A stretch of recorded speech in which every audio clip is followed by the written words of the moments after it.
Accountants Association, and we are about to commence a very important seminar, a 2-hour VCM on reassessment under Section 148, the new scheme that has come, the new Section 148 capital A that has also come.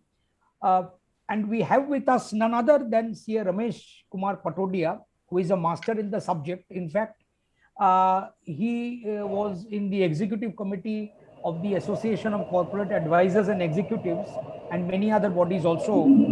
But when he was in the Association of Corporate Advisors and Executives, he had brought out a research paper. It was a book on reassessment, which we have kept it in our desk also. So whenever we need to refer anything, we always refer to that book, and he is the right person to discuss about this subject.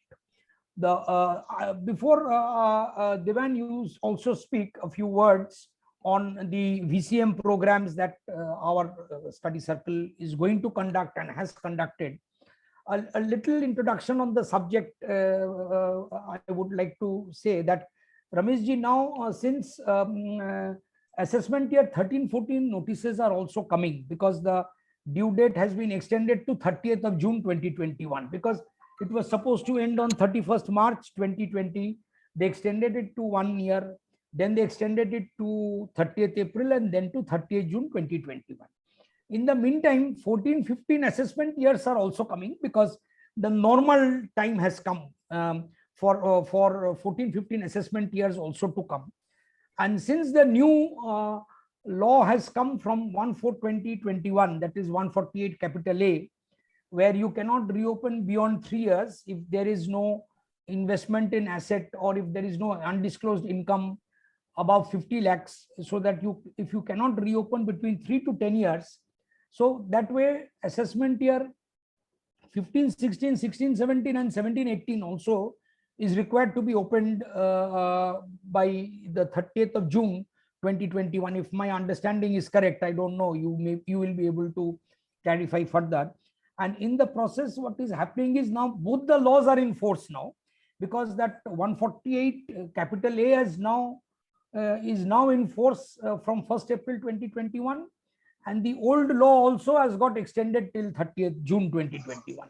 So we are faced with a situation where 5 assessment years at one go are actually can be reopened. Assessment year 13-14, 14-15, 15-16, 16-17, as well as 17-18.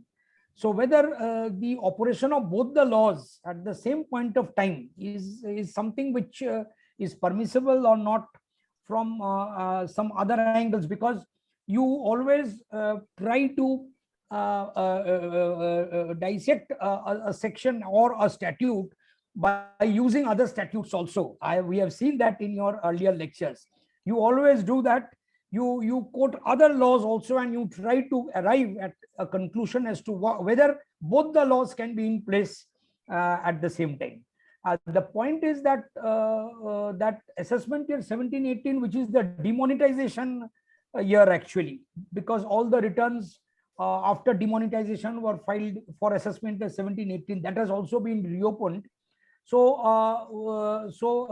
we would like to and one more thing which is most important is that reason to believe has been substituted with information technology, with information that is in possession of the department under 285 BA.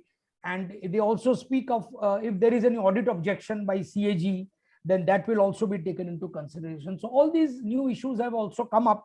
So we would like to have a threadbare discussion on that, and you are the best person to do it in the light of judicial pronouncements also.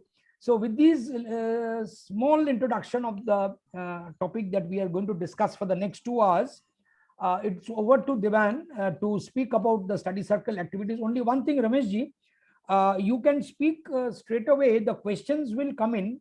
I'm requesting everyone to post those questions in the chat box actually. Yeah? So after you have finished your deliberation, you can take the questions one by one. Devan is going to moderate the questions so that everyone is satisfied with whatever topic, whatever is is required to be discussed and understood under section 148. And now it is over to Devan to carry on the proceedings and take it forward. Yes. Thank am you. I audible? Yes, you are audible. Okay. So a very good morning to everyone. And Good morning. I would like to mention a few things before we start. First of all, there is no need for mentioning your name and membership number in the chat box. So it's better that whenever you have a question, you mention that in the chat box so that we can easily manage them. One. Second thing is that the next, we have already planned 2 more study circle programs. The first one is on the recent amendments in GST. That is tomorrow, 6 p.m. to 8 p.m. So once this program is over, we will launch the same. The next program would be in the same time on 2nd June. That would be on input tax credit relating to GST. We are also planning another program in the next Sunday in the morning. Once it would be on the Companies Act, recent amendments. So we are yet to plan it properly. Once we do that, we will launch it. Coming to today's program, there is nothing that I need to mention. Only being the secretary of EIRC, I would mention one thing, that friends, since there are 18,000 members, 40,000 students, the vaccination process would be a big thing. And what we are trying to do at EIRC is to tie up with as many hospitals as possible. And we have also approached the state government so that they can include us in the priority list. That would be a big help for the fraternity. And soon we would be launching a Google form where we would like to know if you are willing to get vaccinated through the tie-ups that we are doing. This will help us to give the government the data as to how many people need the vaccination. So with this note, I do not think we should waste any more time. Shall we go straight into the topic? Okay. So Ramesh sir has already been introduced by the president of the Salt Lake City Chartered Accountants Association. So I would request Ramesh sir to please start the proceedings of today's program on reassessment.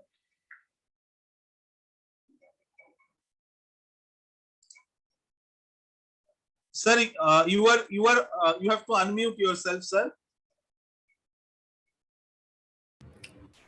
Yeah. Yes, sir. Please. Thank you. Audible to all? Yes, sir. Yes, Sumantrodar, my good friend, president of the association. Mr. Devayan Patro, energetic secretary of EIRC.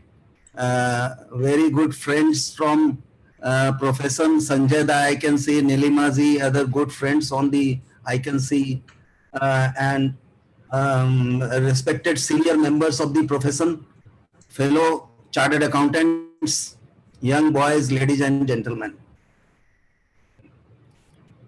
Before I start my deliberations on the topic, friends, which is an evergreen topic and will remain evergreen, I think, because if you see the history of income tax, the 1922 Act is going to come 100 years,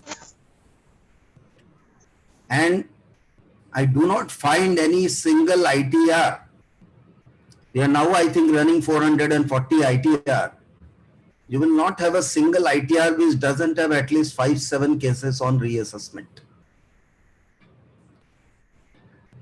And I bow down to Dr. Devi Prasad Pal, friends, who recently left for heavenly abode, and with whom I had the occasion to work very closely for at least 5 years, friends, who was a master in 148, I will say, who must have argued not less than 10,000 cases on 148 itself. And I had the opportunity to get lot of learning from him on this particular topic, friends. I will try to share whatever I have had the occasion to learn from him, and as well as whatever I have learned during the course of myself having written a book when I was with Association of Corporate Advisors and Executives, Complete Guide on Reassessment, friends. I would also cover the burning point of limitation which is there in the mind of everybody, that can the two, as Sumantra pointed out, can two parallel statutes run together? So now the assessing officer is issuing notice under section 148 of the Income Tax Act. He has to then differentiate the notice that it is under the old 148 and it is now under the new 148. You will be left, you will be asking a question to yourself unless it is clarified in the notice itself. So friends, prior to the topic for today is analysis of changes in the statute relating to reassessment by the Finance Act of 2020. So prior to discussing the changes, first I will briefly touch upon what was the statute prior to the changes, friends. The law, as all of us know, provided that assessing officer can issue notice up to 6 years. The basic time limit for issuance of notice was 6 years, where also there were two kind of limitations. So first window was 4 years, second was 4 to 6 years. If the income escaping assessment was within 1 lakh, then the window was only 4 years. If the income was above 1 lakh, then the window was 6 years. And in case the income escaping assessment involved foreign income or foreign assets, then the window was 16 years. And in certain cases of search and seizure, there was additional window of 10 years under the earlier law also. And under the earlier law, for the purpose of issuing notice under section 148, it was provided in the law that the assessing officer must have the reason to believe before he could have issued the notice to the assessee. He was required to record the reasons in writing, and in some cases the reasons were required to be approved by his higher authority under section 151 of the Income Tax Act. And in case the reassessment was done after 4 years, then if the original assessment was completed under section 143(3) of the Income Tax Act, that is a scrutiny assessment, in that case, unless there was any omission or failure to disclose fully and truly all material facts necessary for the assessment, the assessing officer could not have issued the notice under section 148. So under the earlier law, in case the notice was issued beyond 4 years but up to 6 years, and the original assessment was under section 143(3), then he must have recorded in the notice in the regions that there was an omission or failure on part of the assessee to disclose fully and truly. If he did not do so, then there are a number of court cases which has held that the notice was bad in law. Then friends, under the earlier law, there were certain deemed cases of escapement of income, that the income will be deemed to have escaped the assessment. In certain cases, where say if the return was required to be filed, if you have not filed a return of income, and then it was a deemed case of escapement. And there were other deemed cases of escapement also. So basically friends, this was briefly the provision which was there in existence under the earlier law. Now what has happened is, by the Finance Act of 2021, there has been some sections which has been substituted, like section 147, 148, 149. These sections have been substituted. And 148A is a new section which has been inserted. These are the substitutions which were done. And prior to this, friends, I will take you to the taxation ordinance which was pronounced in the month of September 2020. whereby section 151A was brought into the statute book. 151A was brought as precursor to the faceless reassessment, friends, because by virtue of section 151A, the government took upon itself the power to pronounce a scheme for faceless reassessment, because all of you know that as far as the faceless assessment or appeals etc. is concerned, it is not applicable for reassessment, because obviously the reasons were obvious, that the law provided for reasons to be recorded, reason to believe, and in case of a faceless kind of a mechanism, there were trouble in dealing with the law which existed at that time, friends. So 151A was enacted in the month of September 2020 with effect from, I think, 1st of November 2020, and thereafter from 1st of April 2021, this Finance Act of 2021 amended the provisions relating to reassessment. What are the changes which has been made, friends? Let us discuss the changes. The important change which has been made, first change is regarding the time limit, friends. Under the earlier law, as I just now told you, that there were time limit of 4 years to 16 years. Now the time limit is 10 years. Maximum time limit is 10 years only, whether it is a foreign asset or it is an Indian asset. That dichotomy, that differentiation has been done away with. So beyond 10 years, friends, there cannot be any reassessment. You can have a wonderful sleep if 10 years have passed. And for those friends who complain that how you can allow 10 years up, the reassessment up to 10 years, I have a little soft corner with the department here, friends. Because if you read the law in United Kingdom, the UK law allows 20 years reassessment. Discovery assessment they call. There it is 2 decades. And friends, if you go to America, there is no time limit there for reassessment if it is due to fraud or misrepresentation. They can even dig the grave and bring him to reassessment. So friends, we should be happy that as far as limitation is concerned, under the Indian law, they have reduced the window to 10 years from 16 years.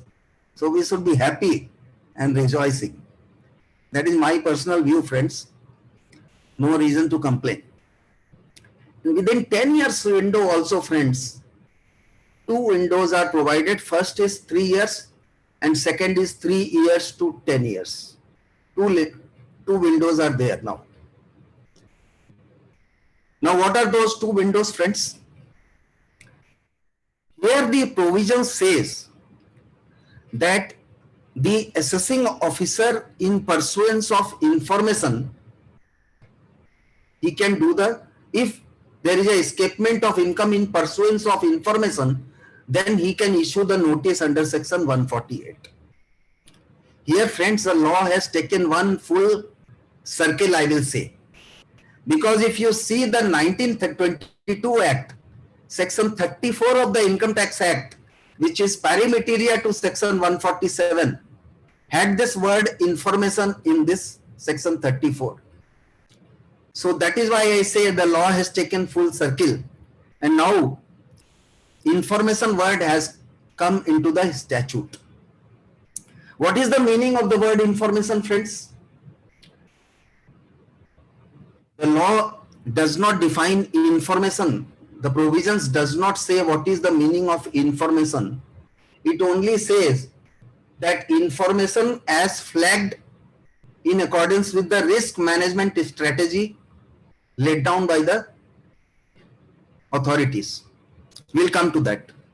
However, friends, here, as far as information is concerned, I could find a very old 1946 case of Allahabad High Court as reported in 14 ITR page 431.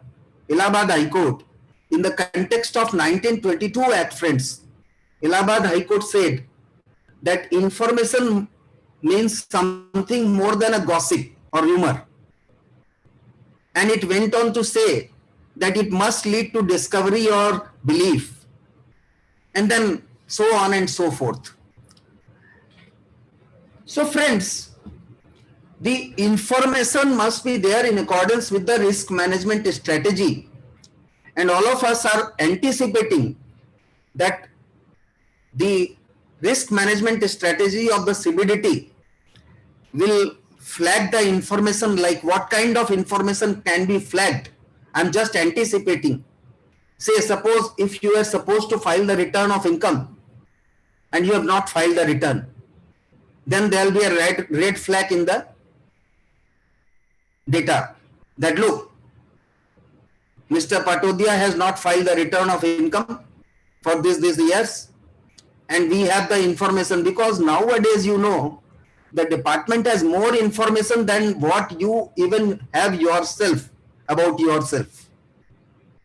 The way social media we are, every minute we are on Facebook, Twitter, Instagram, we post everything, whatever may be. If I am going to buy vegetables, I am posting I am at the lake market buying vegetables. If I am buying sweets, I will post I am at Balaram Malik buying sweets on the Facebook. So department in fact has more information about you, friends. And the way department is becoming now smart. Gone are the days when you had to go to the Aikar Bhavan, sit before the assessing officer for 3 hours for waiting for your turn, and you were aggrieved that look, I have been called at 12 noon, but I have been given hearing at 3 p.m. It is gone are those days. Now we are doing hearing sitting in the chamber. We are filing the return. So department has become smart. They don't want to waste your time, neither do they want to waste their own time also.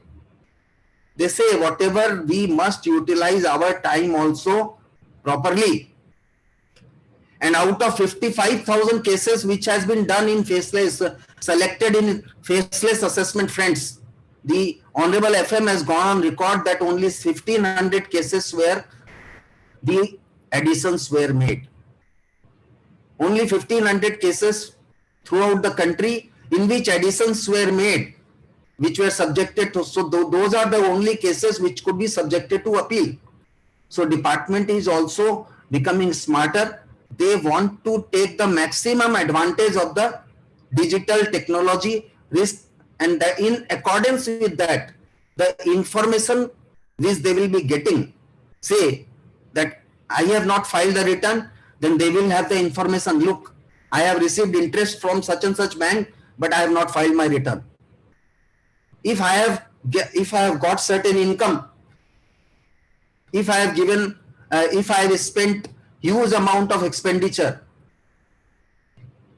or if I have claimed any deduction, if I have made any donation, department is getting information on your sources of income as well as sources of expenditure. Then there are certain mandatory information gathering mechanism whereby department is getting information from the, say, bankers, from the registrar of properties, and from other authorities. So those information will be utilized for the purpose of finding out that whether you were required to file your return of income, number one, or whether you were, if you have filed the return of income, whether your return of income has been filed in accordance with the data which is available on the with the department. That will be matched. If the information is matched, then that is not an information. But if there is any variance, then that will most probably be information in accordance with the risk management strategy, which will give powers to the assessing officer to activate the process of reassessment by issuing the notice under section 148. And second, this is one reason which can be on which notice can be issued. Second is, as Sumantruda also pointed out, that if there is a final audit objection by CAG that income has not been computed in accordance with the Income Tax Act, then that would also lead to issuance of notice. Here, friends, all of us know that there are Supreme Court decisions in respect of the earlier law, as pronounced, say 119 ITR, we know Indian Express and Newspaper Society's case, or PDS Bidhi's case, where Supreme Court has said that CAG's audit on a objection on a point of law cannot be cannot be lead to issuance of notice under section 148. That Supreme Court decision is there. So to some extent, that those decisions are diluted. To some extent, I am saying it's not that the CAG's audit objection on every point can lead the assessing officer is still under the new law, in my opinion, to issue a notice under section 148. Because suppose assessing officer has और कम करवाते हैं कितना लोगे is it okay? I am audible? Yes, sir. Yes. Yes. So You if mute the other side. Take it. the assessing officer has, say, allowed you a deduction based on certain parameters, based on his understanding of the law, and CAG auditors say that no, deduction was not allowable because according to us, this is the way the law should be interpreted. I think still the judgment of 19 ITR will apply here. That cannot be a ground for reassessment even under the new law, in my opinion. So friends, these two rather can be the reasons for issuance of notice under the new law. I am repeating, first is information and second is the audit CAG's final opinion. They have written the word final opinion. So unless it is a final opinion, I am again putting stress. The may give you a note that look, this is the audit objection which has come. You give your reply. If you give your reply and the audit party is satisfied, then it is okay. If they don't accept and say that no, this is our final audit objection, then that can be a ground, friends. So now, having understood that what can be the reasons for reopening under the new law, now friends, as far as time limitation of 3 year and 10 year is concerned, that the first window of 3 years is available in respect, which is available with the department, which leads to a conclusion that there has been a escapement of income. So up to 3 years, the window can be availed by the department. But the second window of 10 years, that is after 3 years, but up to 10 years can be availed only when income has escaped assessment based on the evidence in the form of books of accounts, document or other evidence available with the department and represented by the assets, it says. It says represented by the assets. And what is the meaning of represented by the assets? The explanation to the section says that asset includes, it says asset includes, I think, some cash. Let me read from the section itself. It says, for the purpose of clause B of this subsection, assets shall include immovable property, being land or building or both, shares and securities, loans and advances, deposit in bank account. So friends, it doesn't say cash.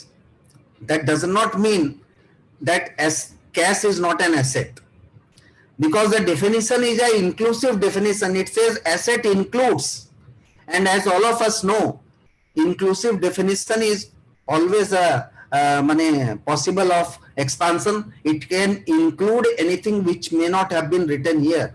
It must be asset in these forms or in some other form. Here let me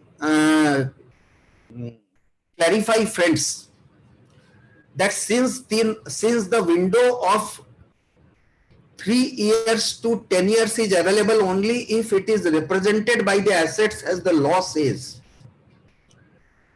can it not be taken to mean that unless the income which has escaped has assessment represents some form of asset, maybe what is written here or may not be written here, then only the window of 10 years can be availed? I think definitely so, friends. And I was just thinking that suppose if you have spent any amount, say on a foreign trip after 3 years, say you have spent 10 lakhs on a foreign trip, and the assessing that trip was not disclosed by you in your return of income, and it came to the notice of the assessing officer after 3 years, then can he issue the notice under section 148 to you that from where you got this amount, from where you got this money to spend?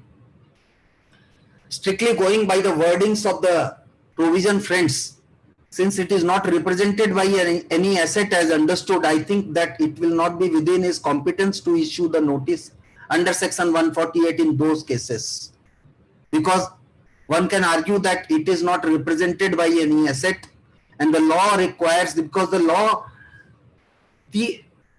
has been tight, though it has been 10 years window has been made, but at the same time the legislature wants that there has to be some finality, and that finality they have kept the 3 years window very wide, but 3 to 10 years window is not that wide, I will say, friends. This is the way I interpret. Now, friends, let us go to section 148A of the Income Tax Act. Under the earlier law, if you know, the lawmakers, in the law there was no mechanism provided that if the notice under section 148 is received, what do we do? The law only provided for you to file the return, and all this filing the objections, getting the objection order, filing a writ petition against the objections, all these things were not written in the law itself, friends. It was only because of the Apex Court decision in the case of GK and Drive Theft reported in 259 ITR page 19 that we followed the procedure which was laid down, where the law provided that once you receive the notice under the earlier law, you have to file the return of income. Once you have filed the return of income, then you have to seek the reasons recorded in writing from the assessing officer. Once you get the reasons recorded in writing, then you could have issued, then you could have filed objections to the reasons recorded in writing. And once the reasons recorded in writing were given to, once you had filed the objections, then the assessing officer was bound to pass an order on objections. And after having got an order on objections, you could have approached the writ court under Article 226 of Constitution of India by challenging the notice which was issued under section 148. And number of cases Supreme Court has struck down the notice. Latest in New Delhi television, 148 was struck down by Supreme Court under the earlier law based on the decision of Calcutta Discount, which was pronounced in the year 1961. This was the law. So basically, friends, what the new change has been done is that this GK and Drive Theft virtually has been incorporated in section 148A of the Income Tax Act. Because 148A provides that where the assessing officer, in pursuance of some information, wants to issue a notice, then he will make an inquiry first. And friends, even before making the inquiry, it has been provided that he has to seek the approval of his higher authority. which is provided in section 151 of the Income Tax Act itself. So this is first check, that when you are doing the inquiry, you first take your approval from your higher authority that I am doing this inquiry. Once you have taken the approval, you can do the inquiry. Once you have done the inquiry, you have the results of the inquiry, you are satisfied that it's the fit case, where you can go for issuing the notice under section 148 of the Income Tax Act. Then you will be supposed to issue a notice to the so-called notice to the SSE first, that look, I want to reopen your assessment and I have done my inquiry. This is the result of my inquiry. If you have to say anything, you can tell me. Otherwise, I will issue the notice. So, opportunity of natural justice. As provided, the GK and Drive said that after notice reasons, he has to give you the reasons. There the reasons were required to be given after the notice was issued and return was filed. But here the law provides that reasons for issuance of notice have to be given to you before issuance of notice. So he will give you a so-cause notice first. Once you get the so-cause notice, friends, then you can point out all your objections as we did under the earlier law. That look, these are the reasons on which I am objecting.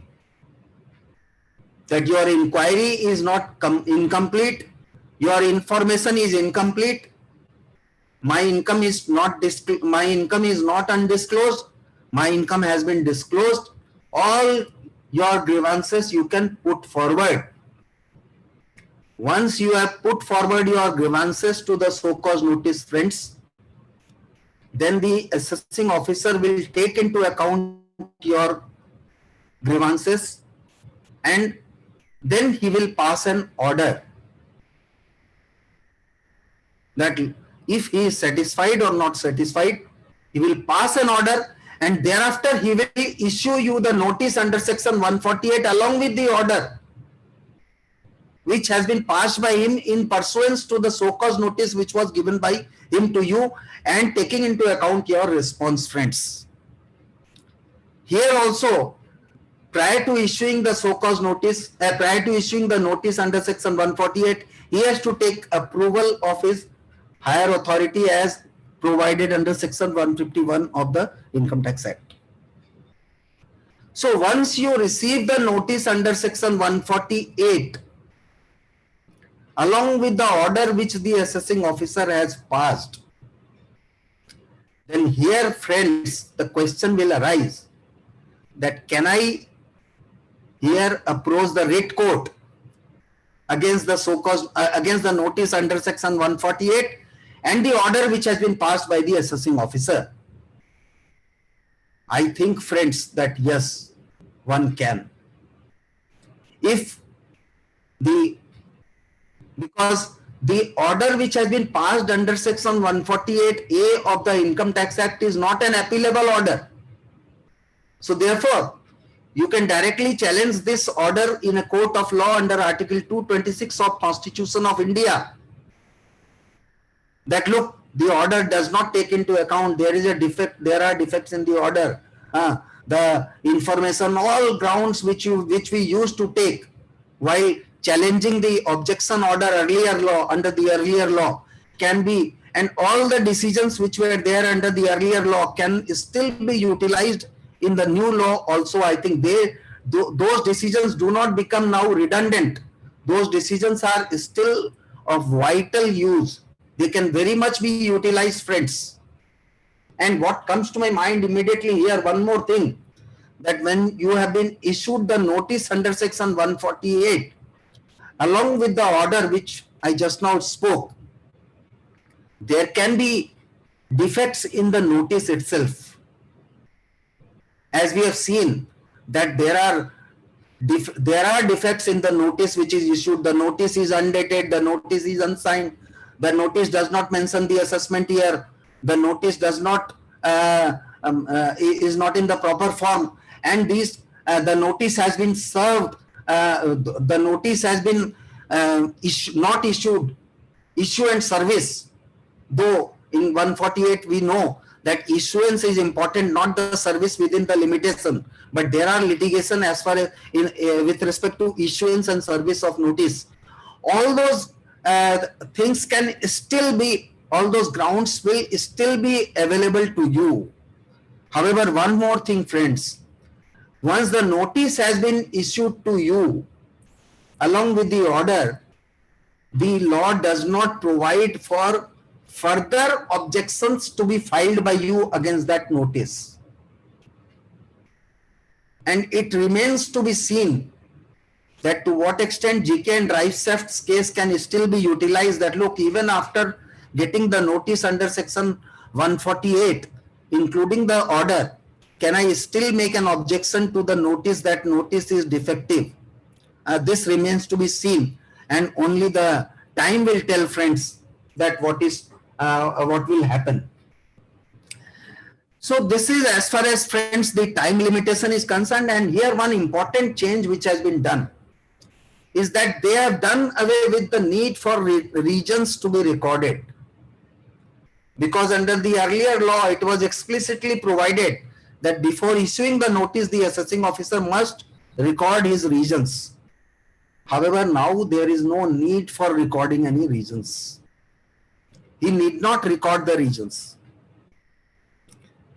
So therefore, all those disputes that there could not have been reason to believe the regions were not properly recorded, all those disputes may be said to have been settled, may be said to have been buried, but still the disputes as far as he had the information or did not have the information, those disputes will still remain. But this is an important change. And friends, another important change which they have silently, I would say, done is that in case the reassessment notice now is issued, then the law provides that if the assessing officer wants to make any addition in respect of any item which was not subject matter of regions recorded in writing, that is, suppose if he has issued the notice for assessing undisclosed income of my asset invested in land 1 crore, and when he was doing the assessment for this land, he found out that I had not disclosed another land also which was 1 crore. So he could have added that land also. But the apex court decision in Jet Airways case, and there are other Ranbaxy's case is also there, that unless the original amount for which the notice under section 148 was issued was not subject matter of addition in the reassessment order, then the assessing officer could not have added the other item. That was the settled law. However, friends, they have reframed the language of the provision, and now it is, I presume, that the assessing officers would be tempted to issue notice under section 148 in the guise of making assessment of any other item for which they would not have been, they would not be able to issue the notice under section 148 first hand.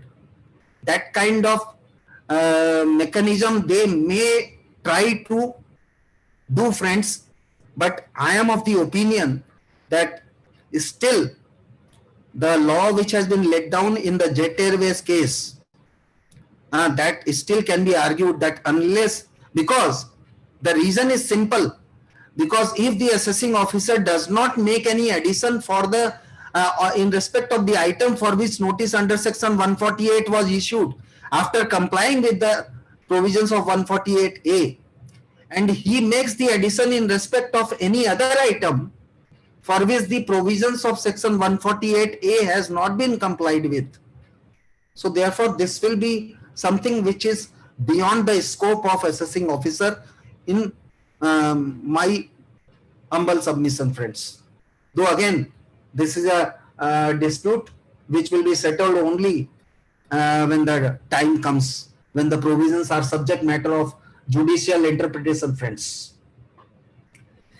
Now, friends, another important change which has been made is that the provisions relating to assessment in pursuance of search have been incorporated in the reassessment provisions itself. As all of us know, that in case of a search, friends, the search assessment used to be done for 6 plus 1 year in which the search was conducted. But now if in respect of any search which is conducted after 31st of March, the reassessment would be done for 3 years. 3 years window will get open for search assessments under the reassessment provisions only. And the same provisions will apply in case of search cases also. Though here, friends, the lawmakers have said that in case a search has been conducted, then in those cases, the provisions of section 148A, which I just now narrated before you regarding giving opportunity, will not be applicable. So in case search is conducted, it will be a case of deemed escapement of income, and the assessing officer will straight away issue the notice under section 148 to you on the basis of the search which was conducted, or asset which has been requisitioned under section 132A of the Income Tax Act. But here also, friends, the window is 3 years only. So here in case of search also, friends, if the extended window of 10 years is to be utilized, then you would be required to follow the provisions of section 148A, I think, because the automatic opening of window is only for 3 years, even in such cases. And in survey also, if survey has been done, originally, friends, in the finance bill, which was when the provisions were introduced, in case of all kind of survey, 148 notices could have been issued. But when the Lok Sabha took up the bill, friends, 2 kinds of survey were excluded.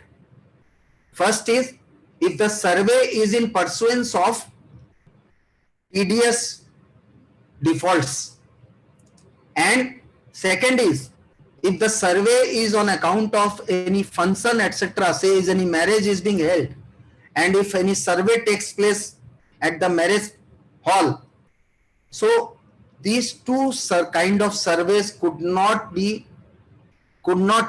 to initiation of reassessment proceedings under section 148 of the Income Tax Act. So therefore, search and survey now gets combined under the reassessment provisions. Another thing which has been made, friends, now let us come to the limitation aspect again. Section 149 of the Income Tax Act under the earlier law and under the new law deals with the issuance of notice, and 149 under the new law, friends, I have already explained the 3 years and 10 years window. The new law specifically says, friends, specifically provides, section 149 has a proviso which says, I will read from the proviso: provided that no notice under section 148 shall be issued at any time in the case for the relevant assessment year beginning on or before 1st day of April 2021. On or before 1st day of April 2021 assessment year, that is 21-22 assessment year and earlier years. Why? When if such notice could not have been issued at that time, on account of being beyond the time limit specified under the law as stood prior to the amendment by the Finance Act of 2021. What does that mean, friends? That means that for the assessment year 21, 22 and earlier years, the time limits of the earlier law will apply. So if under the earlier law, the notice could have been issued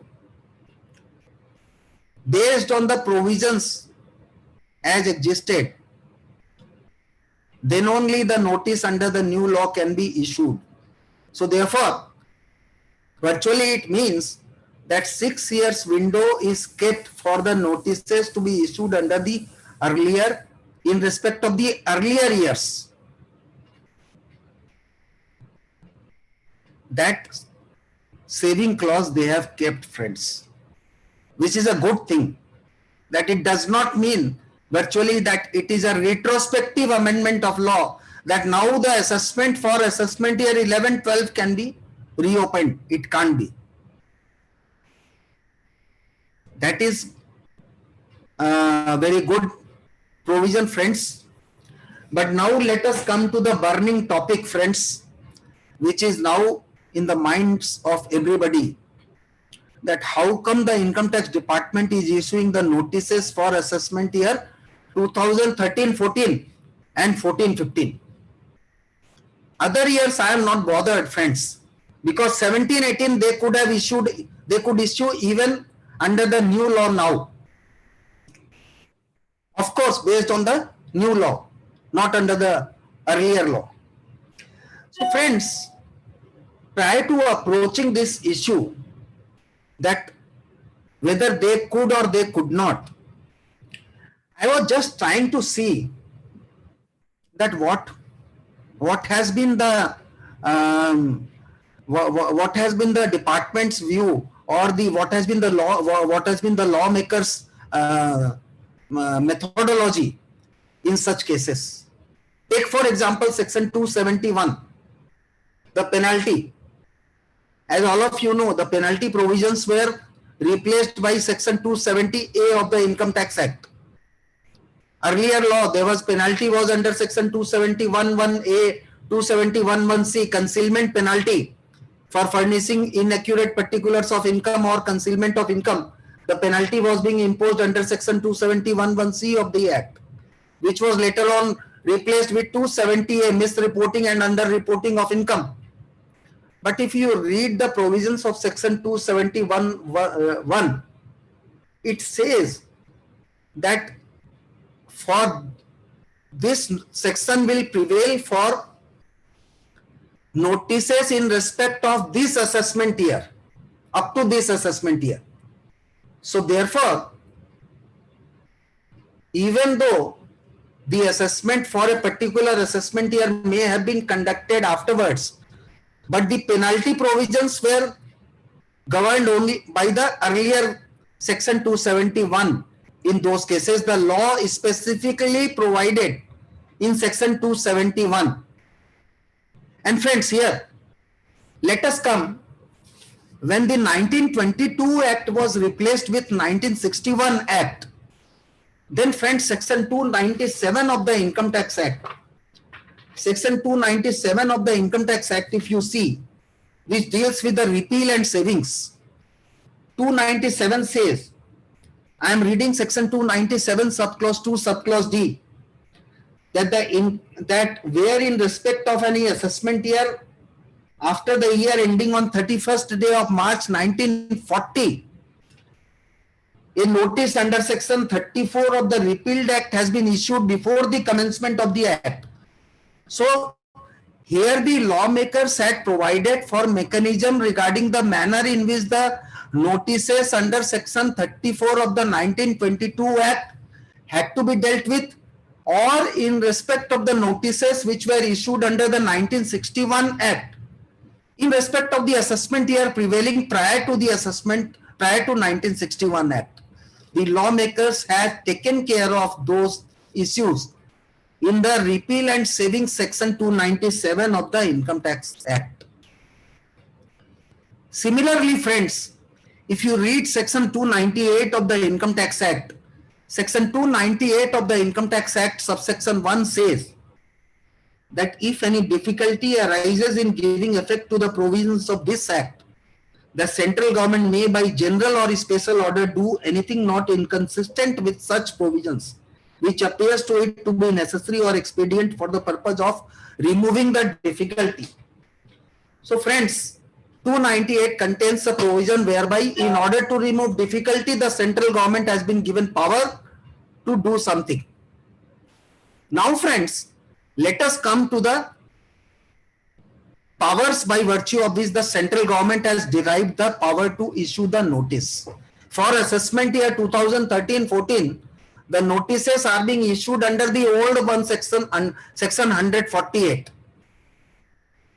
If you read the latest notification which was issued, whereby the time limits have been extended to 30th of June 2021. Friends, it gives reference to the power which has been taken by which has been taken upon itself by the central government in pursuance to the taxation law ordinance which was issued in the month of September 2020. Section 3(1) of that ordinance, friends, and if I can, section 3(1) of the ordinance, friends, I will have it. I have it with me. Section 3(1). I will read first few lines of that ordinance, friends, which is called the Taxation and Other Laws, Relaxation and Amendment of Certain Provisions Act 2020. It was an ordinance issued by Honorable President of India because of the reasons Parliament was not functioning, and the ordinance had to be issued, friends. And section 3(1) says, where any time limit has been specified in, comma, or prescribed or notified under, comma, the specified act which falls during the period from the 20th day of March 2020 to 31st day of December 2020, or such other date after the 31st day of March 2020, as the central government by notification specify in this behalf for the completion or compliance of such action. Friends, read it properly, read it. I have read it twice and thrice. The central government by notification for completion or compliance of the action. So power has been given to whom? To the central government for the completion or compliance of the acts which has been for issuing any notice, etc., etc.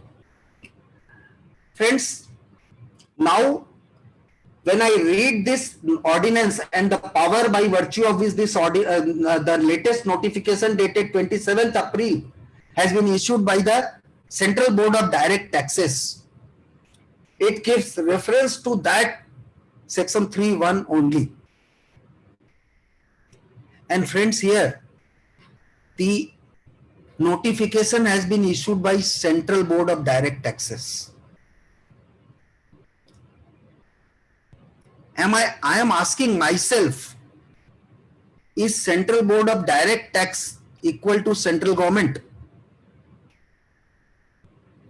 Are central government and Central Board of Direct Taxes pari materia to each other?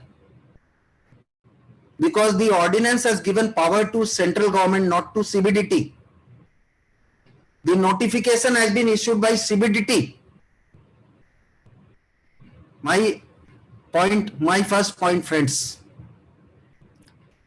though these are all subject matter of interpretation, friends, here I would place before this august house, friends, one decision of Supreme Court in the case of Academy of Nutrition Improvement versus Union of India, reported in 2011 8 SCC 274, where the Honorable Supreme Court had the occasion to deal with the delegated legislation, because this is something which is a delegated legislation. The legislation has been delegated to central government, and by virtue of that delegated legislation, central government is doing something. To what extent the delegated legislation can be utilized, friends? In that context, friends, the Supreme Court said it was not a tax case, friends, first of all. It is dealing only with the concept of delegated legislation, and for that purpose I am borrowing this decision. What it says the power delegated by an enactment does not enable the authority by regulations to extend the scope or the general operation of the enactment, but is strictly ancillary. It will authorize the provision of subsidiary means of carrying into effect what is enacted in the statute itself, and will cover what is incidental to execution of a specific provision.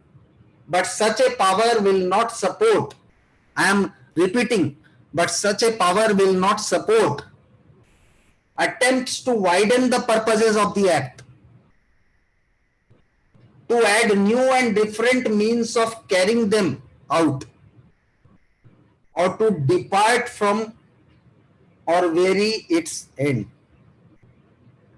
So friends, the power which was given by, even assuming but not admitting that the ordinance by which central government was given power to extend the compliance or completion of certain acts, did that ordinance give power to the central government to say that for the period till 30th June, the notices under section 148 would be deemed to have been issued under the earlier law, and the provisions of the earlier law will apply, not the new law. In my humble submission, friends, these are subject matter of interpretation, and obviously there is something which is not in accordance with the law, apparently it appears. Because you see, there are a lot of things I can foresee. There are a lot of inconvenience to which SSCs have been put. Anything, limitation, there are so many things under the Income Tax Act related to limitation.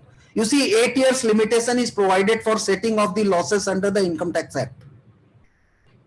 Now, because of COVID, that 8-year limitation has passed. I have not been able to set off the losses. So who will deal with that? Why that date is not getting extended by virtue of the notification? This is only one example, friends, I have given, but there can be thousands of limitations like this. So therefore, this is not an omnibus kind of and if you read the order of the Supreme Court, friends, the suo motu case where the limitations were extended, I don't think that limitation dealt with the issuance of exercising powers in this manner. Going by this manner. So therefore, now suppose a assessing officer comes, gets hold of certain information now that income relating to assessment year 2013-14 has escaped assessment.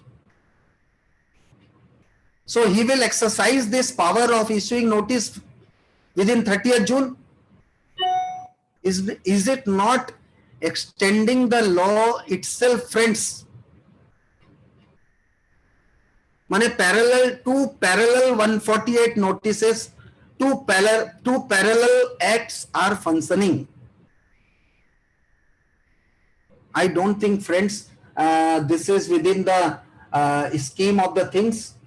But as of now, I have not come across a lot of people ask us the questions that what should we do?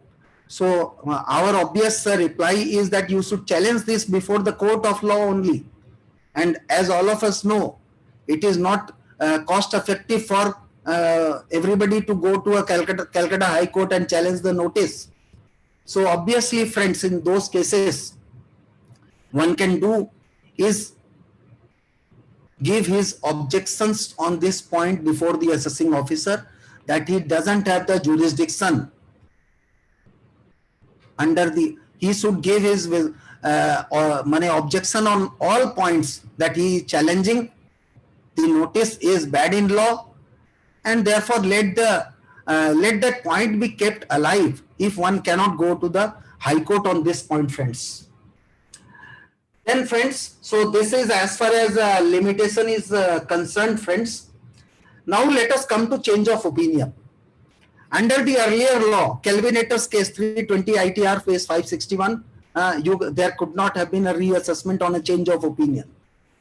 So what is the status under the new law?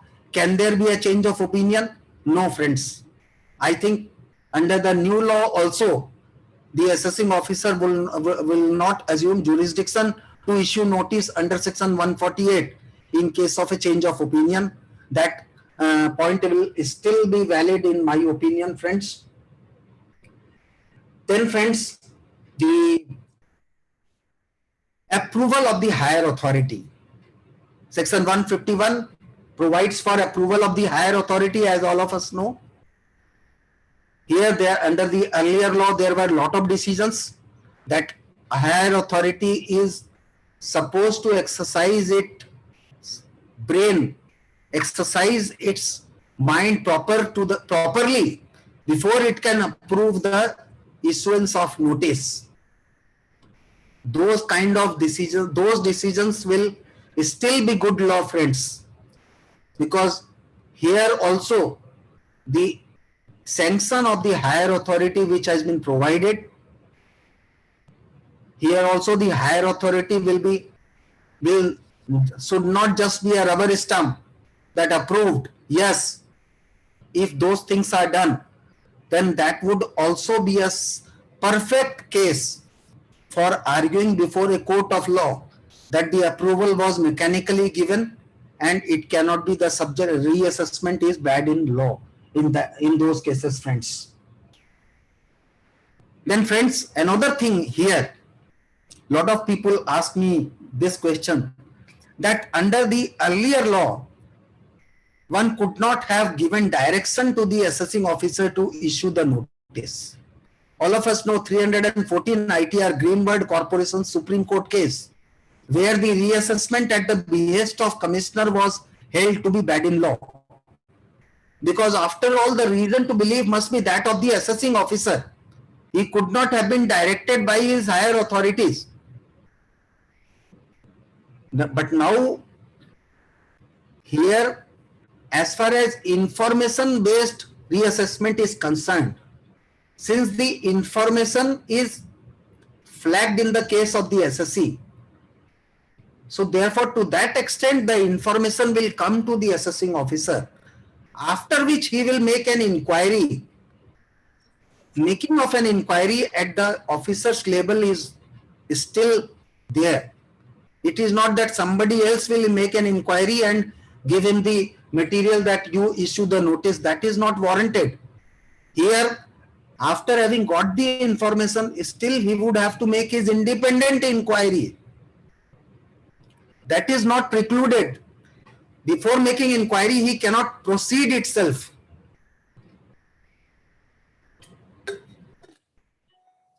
So that is not warranted, friends.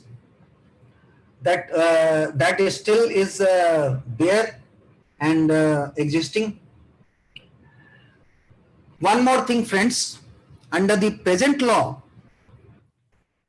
there is a proviso in section 147 which says that if a subject matter is carried in appeal before the appellate authorities, then that cannot be a ground for reassessment. Suppose if there was an addition of 1 crore and that addition has been challenged before the higher authorities, then that particular item of income could not have been subject matter of issuance of notice under section 148. But that proviso has not been kept in the new section. So what does that mean? Does that mean that even if that particular item of income is being carried before the appellate authorities, the assessing officer will exercise jurisdiction to issue the notice. So therefore, the same item would be dealt with by the appellate authority as well as by the assessing officer.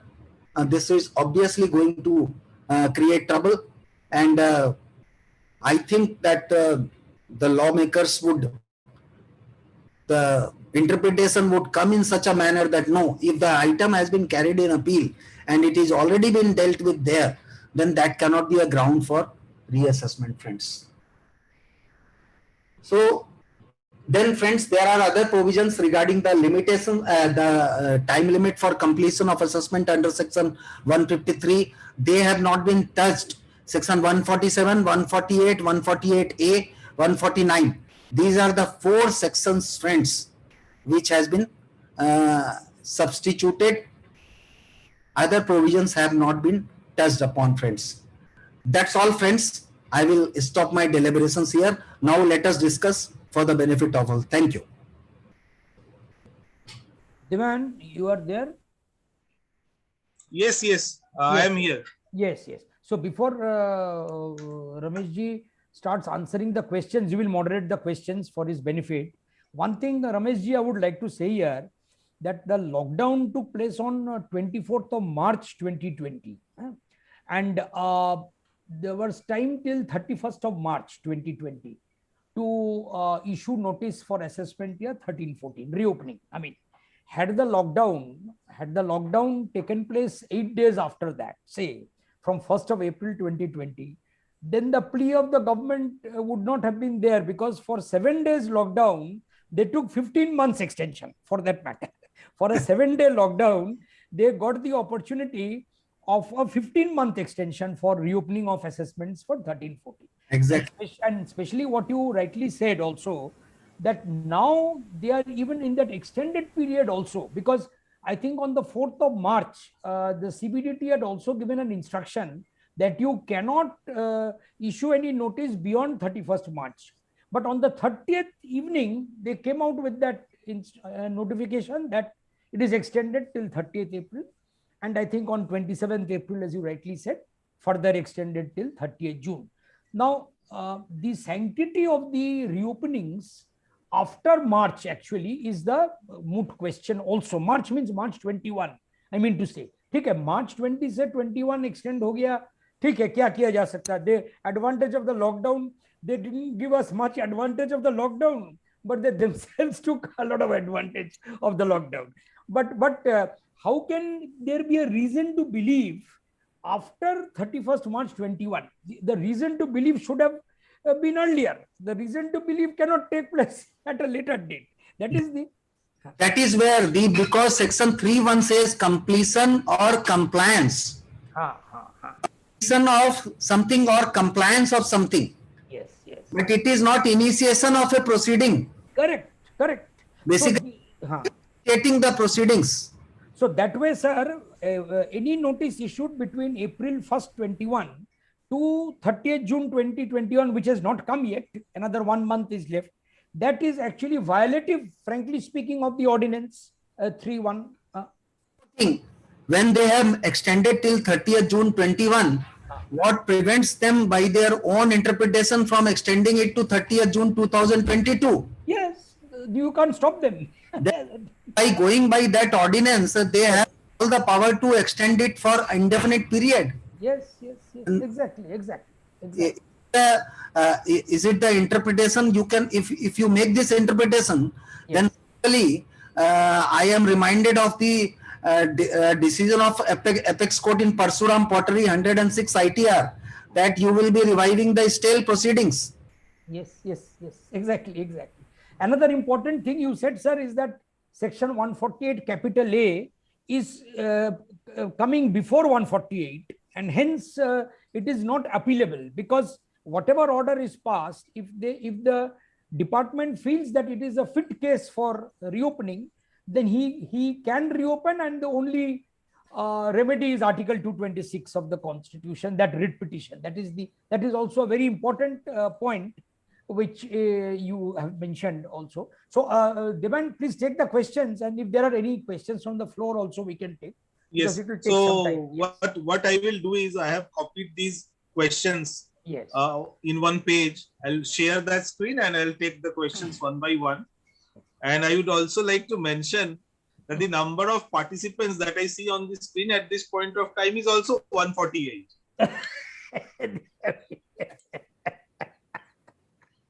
That is a good one. So I think the screen is visible now, right? Yes, yes, sir, yes. Sir. So this was the first question that we got. Sir, please guide about legality of notice under section 148 after 31st March 21 for assessment year 17-18. I think the question he wanted to ask probably was 16-17. No, 17-18 also is can be reopened, huh? Isn't it? Just, And section 149 of the new provision provides that for the 3 years. For the assessment year 2021-22 and earlier years, limitation as was given in the earlier law will apply. So basically that is means 6 years limitation will apply for the notices which are issued for assessment year 21-22 and earlier year. So then 2017-18 and 18-19 will be within 6 years limitation period. That will be all right. The only thing is that when you are issuing the notice for assessment year 2017-18, it should criteria of the new law, basically that beyond 3 years, yeah, asset must be there, represent asset of 50 lakhs. That criteria must be of the new law, though the time limit will be of the old law. Yes. So therefore, to that extent, 17-18, you could not have any grievance if the notice has been issued in accordance with these provisions. So, under the new law, you mean to say? Under the new law. Okay. So this was the partial question probably. For 10 years, whether there is any retrospective effect for 10 years? I think, dealt with this, that the lawmakers have clarified that for the assessment year 21-22 and earlier years, the time limit of earlier law will apply. So basically that is 6 years in general cases and 16 years if foreign asset is involved. So therefore it is not retrospective, though in the light of the present notification which is being issued by CBDT extending up to 30th June, to that extent it is becoming retrospective. That 13-14, going by the new section 149, 2013-14 is barred as per the new section 149. But the CBDT is utilizing the notification issued in April for issuing the notices for 2013-14 and 14-15, which is subject matter of dispute. The next question was on reopening of 143(3) cases. So I think this you have covered. So please dwell on reopening of 143(3) cases under the new provisions as also the old ones. 143(3) cases, even if the assessment has been completed under the scrutiny, but if there is any information that income chargeable to tax has escaped assessment, then notwithstanding the original assessment would have been completed under 143(3), that can be a ground for issuing notice under the new provisions. That is not barred, I think. One can do it. And as also the old one, I mean, in the old scheme? In the old scheme also. In the old scheme, I explained that if the original assessment was completed under 143(3) and if the notice was issued beyond 4 years up to 6 years, then there must have been an averment in the reasons recorded in writing that there was an omission or failure on part of the assessee to disclose fully and truly all material facts. that golden line must have been written in the reasons recorded in writing.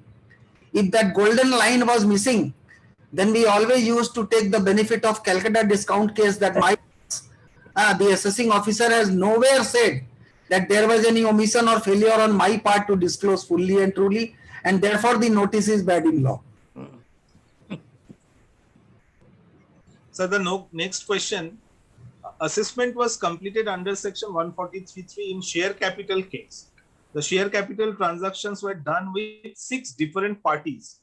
All were duly examined and assessment was completed without any additions. Now AO is in possession of some information about transactions with one of these 6 parties. Can he reassess under section 147 the transaction with this particular party? That is the first question. And the second part is, can he reassess transactions with other 5 parties for which no information is in his possession? You see, the original assessment has been completed after scrutiny, after getting details of the transactions. Now, under the earlier law, friends, this true and full disclosure was there. So therefore, there was an obligation upon you to disclose fully and truly. When you have not disclosed the transaction properly under the earlier law, when there was non-disclosure on your part, then the courts have come to the rescue of the department that look, the transaction was not disclosed, therefore the notices were correctly issued. Under the new provisions, friends, whether you have disclosed the transaction properly or not properly, all those concepts have not been carried forward in the new law. There is no such concept now.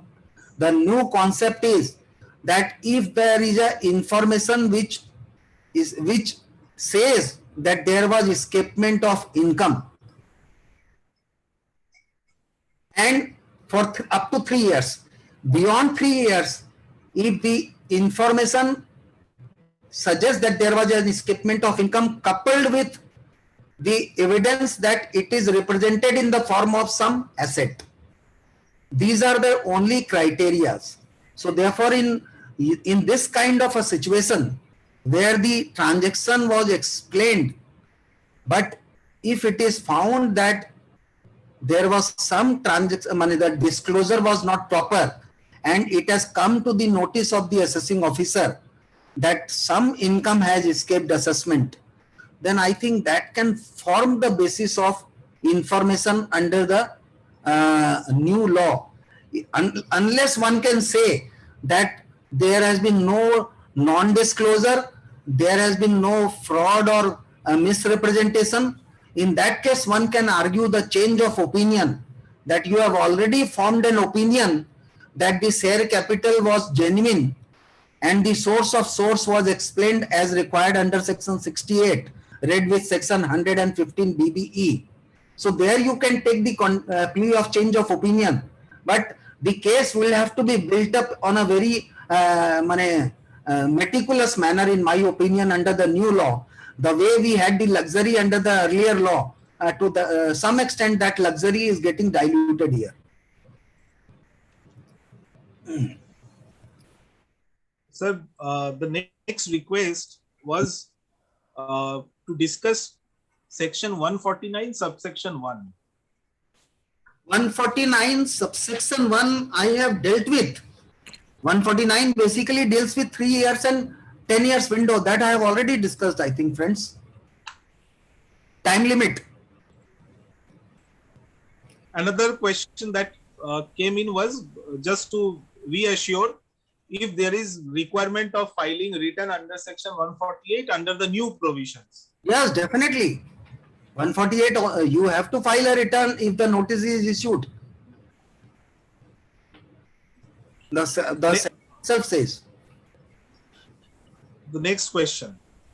What are the tax implications in a reopening for a particular year where the transactions in question has already been included in total income in the original return filed, This is with reference to instances where SEBI is questioning derivative transactions entered into on BSE and terming them as bogus.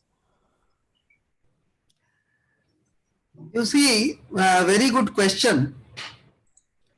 That where the derivative transactions have been disclosed as income and the SSCs have been issued the notice, and basically in those cases the department is trying to assess those income under section 68 of the Income Tax Act so that they can utilize the higher bracket of 115 BBE of the Income Tax Act, whereas you would have disclosed it as your normal income and taken the exemption limit of 2,50,000 and other provisions. So here basically the income is a very good question, I must say, that there has been no non-disclosure of the income itself. It is only a difference is coming in the tax. Basically the tax rate would become higher if this income is assessed in a different section than the section in which you have been assessed. In such a situation, friends, where the bogus the transaction is held to be a bogus transaction and you have introduced your own money and section 68 is being sought to be applied. So here the assessing officer would be competent. I think you would have to defend that no, the transaction was a genuine transaction. I think you would not, you would have to defend the transaction itself. That's all you can do. The next question, when intimating the AO about having filed ITR in response to a notice under section 148 and seeking reasons for reopening, is it advisable to also ask whether the proceedings will be conducted under the old provisions or new ones?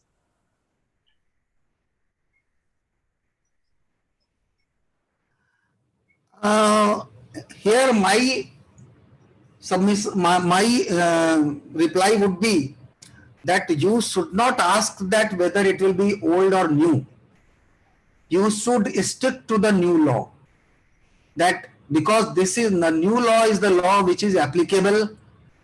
It is the assessing officer who may be presuming, unless he has explicitly, if he explicitly says that it is being issued under the old law, then you should challenge the issuance of notice under the old law, and you should comply, but you should challenge his action under the old law. But as far as you are concerned, the notice is issued under the new law and you should follow the new law.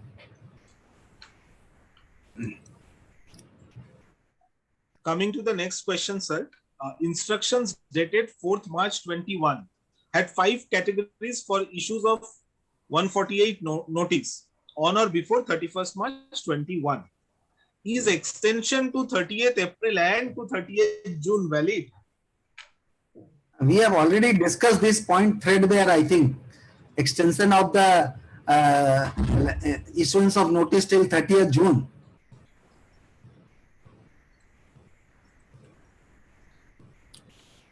So, Acha, sir, please mention the case law again, where delegation of legislation or power Case law, please. has been. I am repeating the case law. Please note down. It is Academy of Nutrition Improvement versus Union of India. Reported in 2011. 8 SCC. It is Supreme Court cases. 8 SCC 274. 8 SCC 274. You can easily find this case on India Kanun, which is a free website. You can get this case on that website.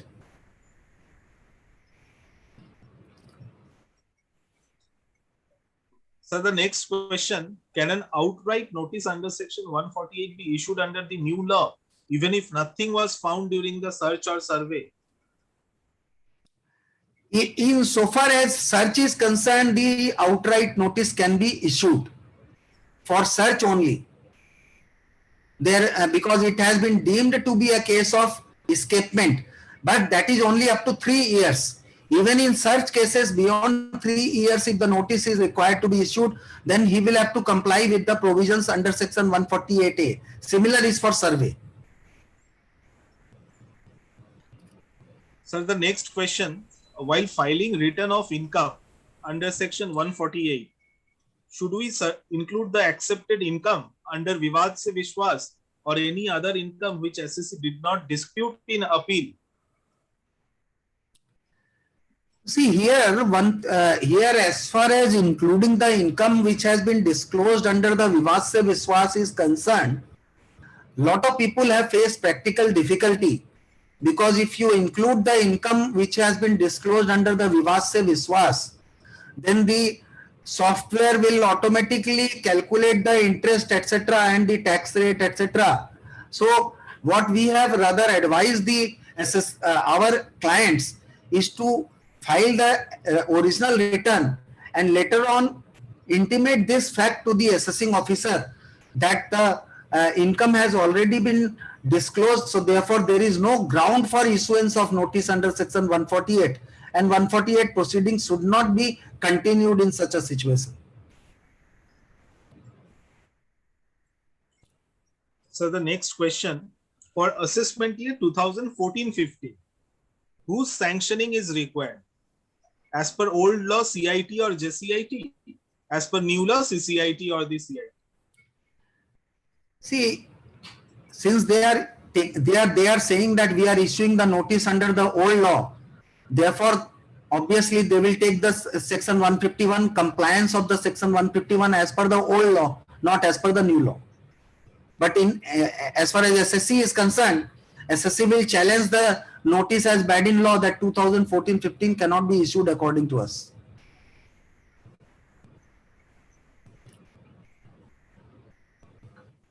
The next question, the member says, to my understanding, there is only one saving clause in the form of proviso to section 149(1). It has not saved the old law altogether except the time limit under section 149. So reassessment should be done as per the new law. Is this correct? Yes, you are right. There is only one proviso which has saved, that is only time limit. And I have discussed this already, and the new law will apply even for the earlier assessment years. When the notice are issued, the provisions, the procedural provisions of new law will apply. The next one is a request where the participant says that whether all the question and answers can be compiled and sent to the participants.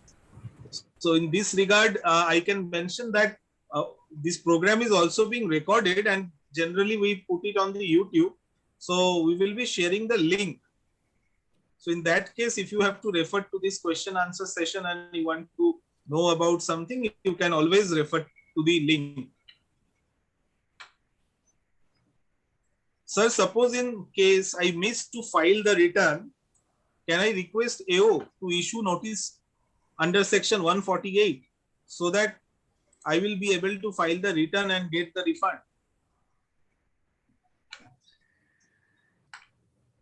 For getting the refund, I think it will be difficult. You have to follow the procedure laid down in 119, I think. But if there is any tax is payable, then I will advise that you straight away pay the tax and show your bona fides that look, before your detection I have paid the taxes as per the law, even though I could not file my return within the due date. But that does not absolve you of prosecution as held by Supreme Court. In the case of Honorable late Chief Minister Sasikala, this Jayalalitha Sasikala case, you see, where the return was not filed on the pretext that there was no tax, but Supreme Court said that that does not absolve you of prosecution. You should have filed the return.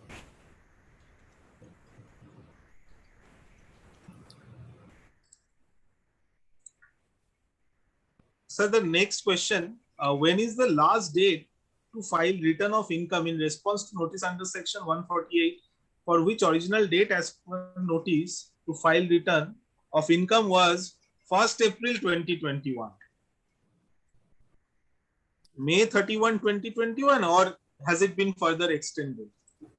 No, generally the assessing officer would give you a time to file the return of income, and the number of days are generally specified in the notice.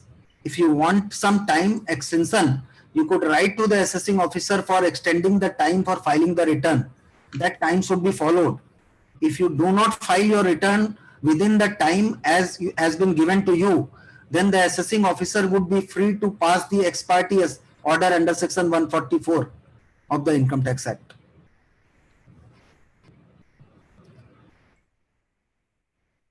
Still filing of letter is, whether filing of letter is sufficient compliance to notice under section 148, or we need to file return of income electronically? No, there are number of decisions, even that of a Calcutta High Court is also there, that you can simply file a letter that my return already filed may be treated as return in response to the notice under section 148. You need not file the return again electronically.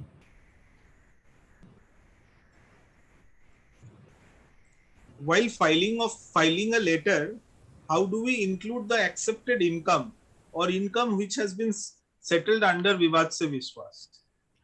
See, as I have already discussed, if you can include this income under the return which you will, if you include this income offered under Vivad Se Vishwas and file a fresh return, if the software permits, then it is well and good. Otherwise, when you file the letter, you can write in detail that the reason on which reassessment proceedings are being initiated are now no longer required because you have already declared the income under Vivad Se Vishwas and you have been issued the necessary form number 4 and 5 under the Act.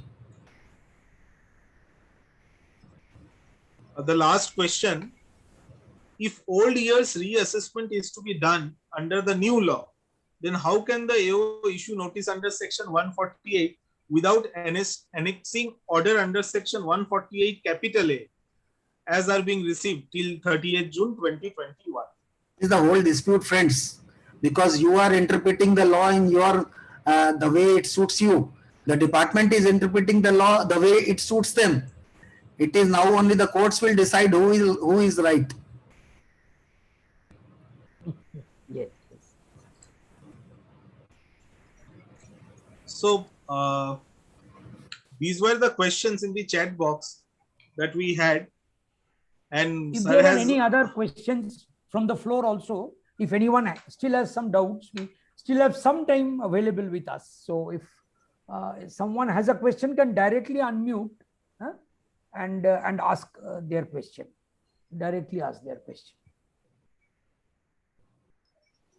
Because especially now, Ramesh ji, this there will be a blackout. Ramesh ji, my name is Rajendra Agrawal. Yes, sir. Sir, under the old law, there was provision of only one permission from superior authorities. From 147 to 151, if you read the section, sanction was taken only under section 151. But under the new law, I find there are at least 4 occasions when prior sanction of superior authorities has to be taken. Yes. Yes, sir. Practically speaking, do you think it will be possible for the department to stick to the parameters of sanction because it involves the application of minds? Yes, sir. You are, first of all, your interpretation is correct that under the earlier law, it was only once that assessing officer had to go to his higher authority after recording the reasons. He had to produce those reasons before his sanctioning authority, that please see the reasons which I have recorded and please approve that whether the reasons are sufficient for me to assume jurisdiction to issue the notice under section 148 of the Income Tax Act. Section 151 of the Income Tax Act dealt with that mechanism. Exactly. And under the earlier law, there are a lot of decisions where the courts have found that there was a mechanical approval given by the sanctioning authority. Because It was Without- a officer. Sometimes it has come on record that notices were issued first and approvals were taken afterwards. It was proved on the from the records. So therefore, the exercise of jurisdiction under 148 was held to be bad in law in those cases. Now, friends, one thing I will commend, I will give thumbs up to the department, to the lawmakers, friends, that they want to take this 148 proceedings in a very serious note. They want to tell their assessing officers also that, look, I am giving you the power to issue notice under section 148, but your power you must not exercise in a arbitrary, in a irrational manner at the whims and fancies. Assessing officer used to say, Ama, তুমি এটা করো না হলে আমি 148 করে দেব. Well, we all used to hear. But friends, now it is all digital means of communication. And mind it, friends, the approval mechanism, everything which is being done here, I have not touched upon that because that is altogether a new whole subject. Everything is being done under a digital means of communication. Even the department correspondence is by way of digital means. When the assessing officer is giving the information and seeking approval of his higher authority, it is supposed to be not movement of file from Aikar Bhavan to third floor to first floor. It is not movement of file. It is movement of Word, Microsoft Word file by way of electronic means of communication, which cannot be tampered with, friends. So therefore, friends, since the lawmakers want 3-level or 4-level check of higher authorities, they want to ensure that 148 is issued not in a very reckless manner, unless the authorities are sure that this is going to result in escapement of income. And it is all the more good for us because now the electoral records cannot be changed, friends. The time also is given, the date also is given, the signature, digital signature was there or not. So now they have to be alert, on their toes. Earlier we were only on the toes. The assessing officers were only sitting in their chamber, but now they are also on their toes. And they know that when we are doing something, we must do it within the 4 corners of law as prescribed. I welcome this 4-level check. But sir, my drift was the concept of application of mind by the superior authorities still remains under the new regime. Now there are plethora of case laws when there was only 1 level. Now there are 4 or 5. So will it not be a minefield for litigation again? No, only because approval mechanism has been prescribed, it is, one cannot say that it is at the behest of the higher authorities. It is not at some checks and balances have been provided under the law that when you are making an inquiry, then you have to take an approval for making inquiry, but that does not mean that the higher authority will direct him that the manner in which the inquiry has to be made. That is all left to the assessing officer. He can do the inquiry in any manner. He has to only say that, look, I want to make the inquiry because I have found this, and the assessing higher authority will permit him to make an inquiry. But higher authority will not direct.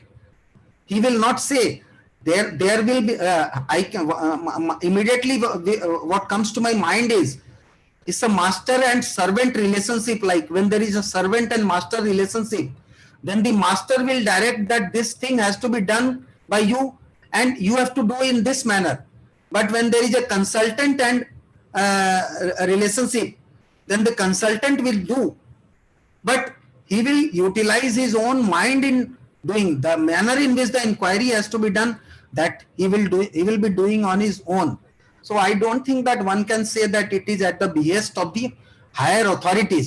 But no doubt, in some cases, while the higher authority, if while giving the sanction, if it gives certain particular directions of taking the inquiry in a particular manner, then you can say that mind of the higher authority is working more than the mind of the assessing officer. And in those kind of cases, one can argue that it is the notice is not issued at the behest of the officer, but at the behest of his higher officer. That can be done. Also, sir, the use of expressions such as, yes, I am satisfied. There have been a number of litigation on, yes, I am satisfied. Yes, I am satisfied is not a sanction at all. The courts have said it's a mechanical, Exactly. mechanical approvals have been rejected all at the outset by the courts of law. So that will still be under the new law also, the mechanical approvals will be rejected and the issuance of notice or whatever order will be held to be invalid in those cases. That is precisely my point. Yes, sir. See, Anand Agarwal has also raised his hand. If you could kindly raise your question, sir. Yes. Good morning sir Good morning. Sir बोलिए। एक question ये था assessment year 12-13 में 148 हुआ हम्म, उसके बाद उसको CIT ने 263 किया हम्म, 263 ड्रॉप हो गया उसके बाद अभी फिर 148 हो गया तो 31 मार्च 2021 को सेम रीजन पे हम्म।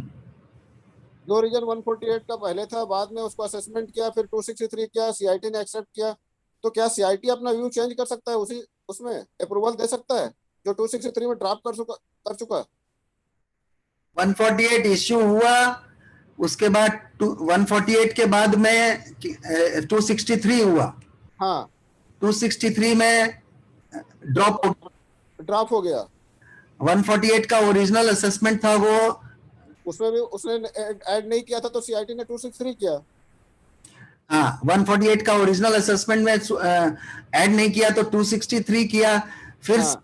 फिर सेकेंड टाइम फिर 148 हो गया हाँ अभी फिर 31 मार्च को फिर 148 हो गया सेम रीजन पे then it is a change of opinion अब उसमें एक चीज है सर क्या Please. हमको सुप्रीम कोर्ट की गाइडलाइन के हिसाब से रिटर्न फाइल करके ऑब्जेक्शन लगाना चाहिए या डायरेक्ट ऑब्जेक्शन लगा दें आप डायरेक्ट चैलेंज कीजिए कोर्ट में छत्तीसगढ़ हाई कोर्ट में चले जाइए रिट फाइल कर दें कि सीआईटी ने व्यू चेंज कर लिया छत्तीसगढ़ चले जाइए हाई कोर्ट जी जी जी thank you sir thank you तो आप लोग एक दूसरे को पहले से जानते थे इसीलिए छत्तीसगढ़ बोला। गुआ सर भी जानते हैं मुझे राइट राइट आई रिमेम्बर। अच्छा और कुछ Diwan any other questions there are I think 1 or 2 questions that have come in the chat box थोड़ा सा देख लो मैं दिवान। हाँ Diwan can you hear me Sir, I can hear you.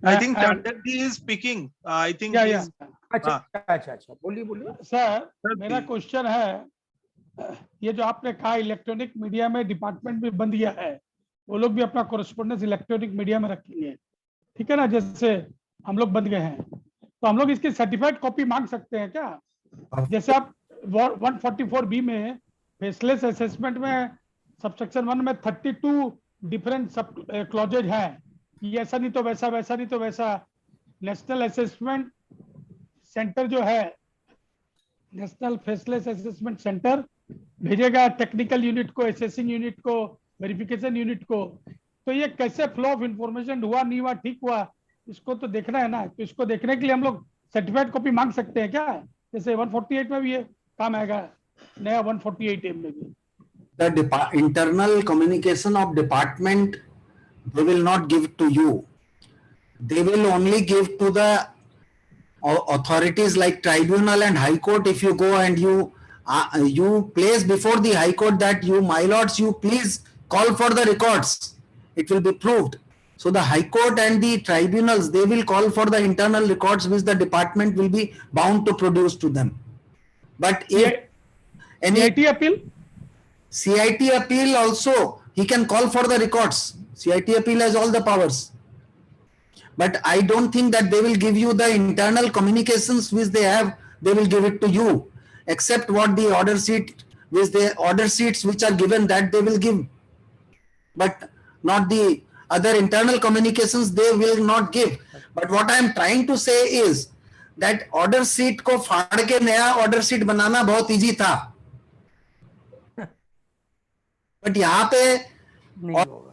पढ़ना इजी नहीं है।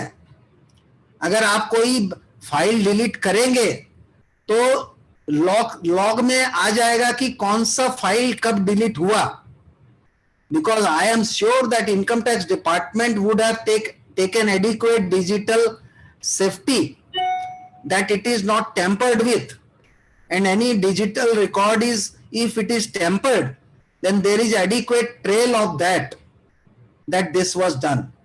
So therefore, order sheet or digital order sheet और manual order sheet में बहुत बड़ा difference आने वाला है, यही, that is what we have to see. But how you can get ensure that this has been properly followed without getting a certified copy or Yes. all these things, or you should take a ground of appeal if the provision of 144B has not been properly followed with. Every officer is supposed to follow the law, that is the presumption. Correct. You feel that it has not been followed, then you can challenge, and it is up to the higher authorities to look into your grievance with the help of the records. So you suggest we should take a ground like that.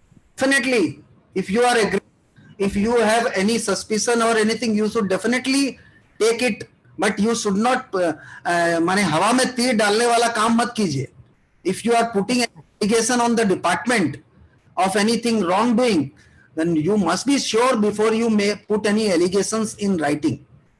You should also be responsible while writing something. That is my submission. Correct. Thank you. Devan, or kichu question? Sir, if you permit, can I ask you a very short question, not related to 148? It is up to the president. ठीक है कीजिए। Sir, my short question is, can penalty proceedings under 271(1)(c) be commenced before the completion of assessment?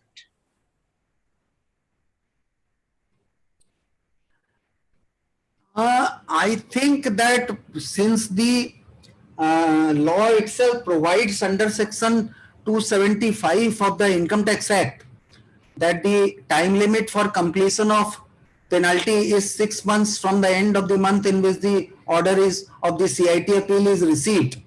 So I don't think why the assessing officer will be in a hurry to impose the penalty even before the assessment has been completed, and even before you have been given an opportunity of challenging the additions before the higher authority on which the penalties will be based, unless the penalty is independent of the assessment. If any penalty is independent of any item of assessment, that can be done. Otherwise, I think if the assessing officer is doing it, then this will be outrageous and should be challenged. Thank you, sir. Devan, is there any other question?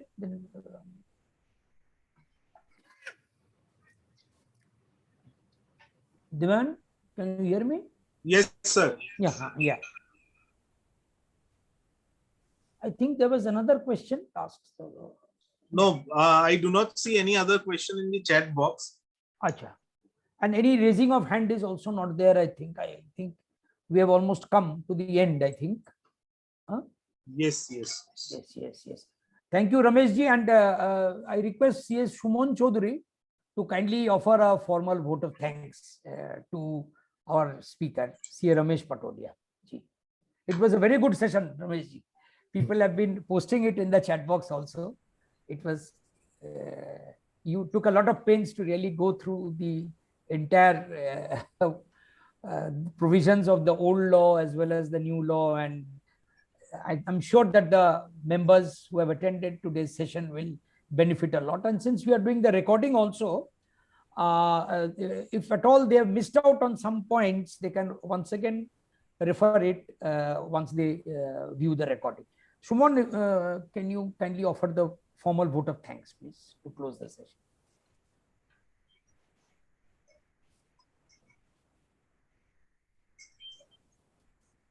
Shumon, I don't think he's here. tale Devan, tumi tale diye do. You give the thanks.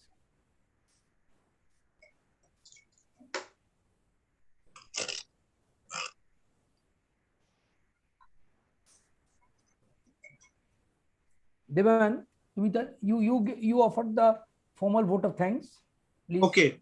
Huh. Actually, I'm facing some kind of problems on my system. I'm doing that right. Acha. So thank you everyone for attending this program and making this a grand success. And on behalf of the Salt Lake City Chartered Accountant Study Circle,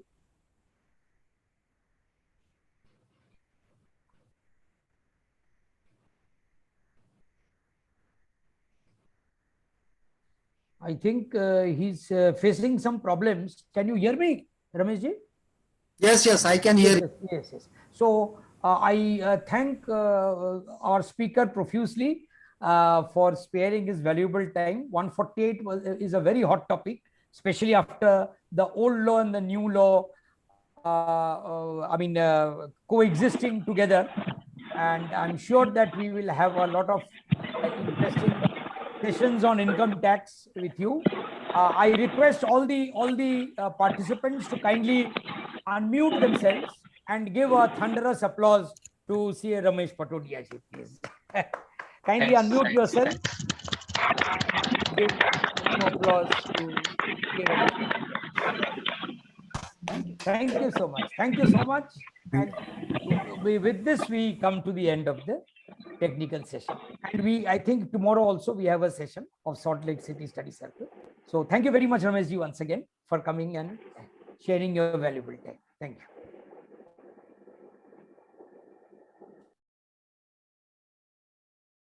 Sumantra হ্যাঁ বলুন। এই যে CA association হচ্ছে এটা নিয়ে